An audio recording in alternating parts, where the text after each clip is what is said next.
কাল রাতে তো ঠিক করে ঘুমাতেই পারিনি, রাত করে লাইট অফ হচ্ছিল, লাইট অন হচ্ছিল, অটোমেটিক্যালি কি সব ভুতুরে কারবার হচ্ছিল ভগবানই জানে একমাত্র। So hey guys, welcome back to my channel Mabi's creation. তো আজকে ঘুম থেকে উঠতে অনেক লেট হয়ে গেছে। আমি সকালে ভেবেছিলাম যে ভোরবেলা সানরাইজ দেখতে যাবো, কিন্তু কালকে রাতে এমন সব জিনিস হচ্ছিলো যে সানরাইজ দেখতে যাওয়া হলো না। আমাদের ঘরের যে ফ্যানটা আছে সেটা একেবারে খারাপ হয়ে গেছিলো, রাত 2টোর সময় অটোমেটিক সেটা চলতে বন্ধ করে দিয়েছে।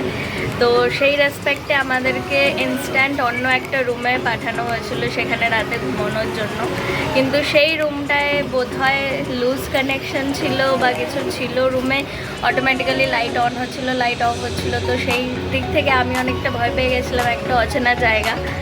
তো যাই হোক, ভোর 4টের দিকে যখন সব কিছু স্টেবল নর্মাল লাগছিল তখন আমি ঘুমিয়ে পড়েছিলাম। আর সারা রাত না ঘুমানোর পরে 4টের সময় ঘুমালে অবশ্যই উঠতে তো লেট হবেই।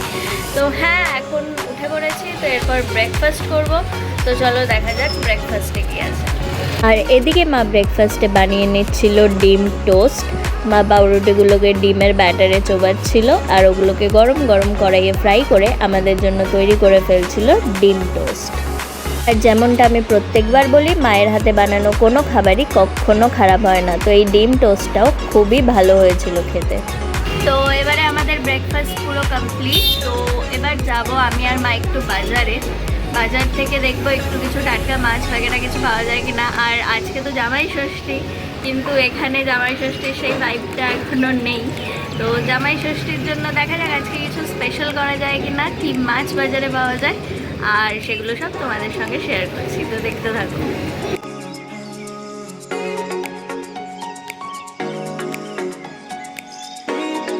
আর এদিকে দেখতে দেখতে আমরা বাজারে চলেও এসেছি, কারণ বাজার আমাদের খুবই কাছে ছিল।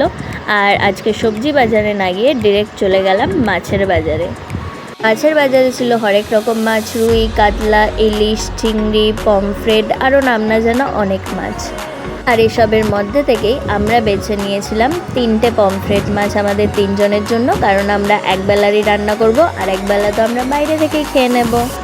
আর এরপরেই আমরা নিয়েছিলাম এখান থেকে চিংড়ি মাছ। এখানে অনেক রকম সাইজের চিংড়ি মাছ ছিল, কিন্তু আমরা মিডিয়াম সাইজের একটা চিংড়ি মাছ নিয়েছিলাম, কারণ সেটা দিয়ে মা করবে চিংড়ি মাছের দো পেঁয়াজি। তো আমরা এদিকে বাজার নিয়ে চলে এসেছি, আর প্রচণ্ড ঘাম হচ্ছে, কারণ এখানে প্রচণ্ড রোদ এখনও অবধি, আর অনেকটাই গরম। আর বেলা 10:30টার সময় তো গরম আর রোদ প্রচণ্ড বেশি থাকে। তো বাজার আমাদের করা কমপ্লিট। যেরকমটা দেখালাম, আমরা আজকে পমফ্রেট মাছ নিয়েছি আর চিংড়ি মাছ নিয়েছি। তো মা বোধহয় সর্ষে দিয়ে পমফ্রেট করবে আর চিংড়ি মাছের একটা তরকারি করবে। তো চলো মাকে একটু হেল্প করে দেওয়া যাক, দেন স্নান কমপ্লিট করব। খাওয়া দাওয়ার পরে একটু রেস্ট নেব। আজকে সমুদ্রে আর স্নান করতে যাব না, কারণ অলরেডি অনেকটা টায়ার্ড, সারা রাত ঘুম হয়নি, চোখে মুখে তো দেখাই যাচ্ছে। তো চলো, আর যা যাই করবো সব কিছু তোমাদের সঙ্গে শেয়ার করবো, তো দেখতে থাকো।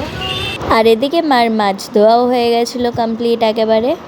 আর এদিকে আমি মাকে ভেজিটেবলস কাটতে একটুখানি হেল্প করে দিচ্ছিলাম, তাহলে মার রান্নাটা তাড়াতাড়ি হয়ে যাবে বলে।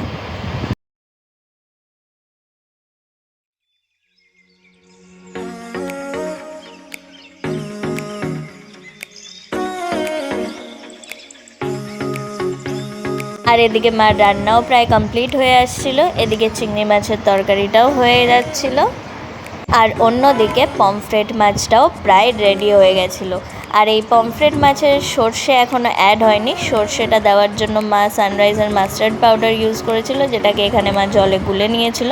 আর এবার এটাকে মাছের মধ্যে দিয়ে একটু নাড়াচাড়া করে নামিয়ে নিল মা। তো এদিকে মার রান্নাবান্না অলমোস্ট কমপ্লিট। তো এখন আমি যাই, গিয়ে স্নানটা করে নিই আর তারপর লাঞ্চ করব। তো লাঞ্চে দেখা হচ্ছে। স্নান করে এসে ব্যালকনি থেকে উঁকি মারতেই দেখি আজকে সমুদ্রের ঢেউ অনেক। সমুদ্র আজকে যেন একটু বেশি রকমভাবেই উত্তাল হয়ে উঠেছে। তো আমার স্নান এদিকে কমপ্লিট, আর ওদিকে মার রান্নাবান্নাও কমপ্লিট। তো চলো এবার চুলটা আছড়ে নিয়ে আমরা লাঞ্চ করতে বসে পড়ি। তো এখানে মা লাঞ্চ সার্ভ করে দিয়েছিল। লাঞ্চে ছিল ভাত, লেবু, লঙ্কা আর আলু ভেন্ডি ভাজা, তার সাথে ছিল পমফ্রেটের সর্ষে। আর ছিল চিংড়ি মাছের দো পেঁয়াজি। তো চলো বাবা, আর ওয়েট করতে পারছি না আমি এত ভালো ভালো খাবার সামনে দেখে, তো তাড়াতাড়ি করে আগে লাঞ্চটা কমপ্লিট করে ফেলি। তো লাঞ্চ আমাদের কমপ্লিট। আর সত্যি কথা বলতে মায়ের হাতের প্রত্যেকটা রান্না প্রচণ্ডই স্পেশাল লাগে আমার কাছে। আর সেই কারণেই বাড়িতে বাড়িতে তো নয়, মানে হোটেলে এখানে রান্না বান্না করে খাওয়া। তো আজকের ভিডিওটা এতটাই। ভিডিওটা যদি ভালো লেগে থাকে ভিডিওটাকে অবশ্যই একটা লাইক করে দিও, নিজের ফ্রেন্ড আর ফ্যামিলি মেম্বার্সদের সঙ্গে শেয়ার করে দিও। আর তুমি যদি চ্যানেলে নতুন হয়ে থাকো চ্যানেলটাকে অবশ্যই সাবস্ক্রাইব করে নিও। তো দেখা হচ্ছে আবার পরের ভিডিওতে, ততক্ষণের জন্য টাটা।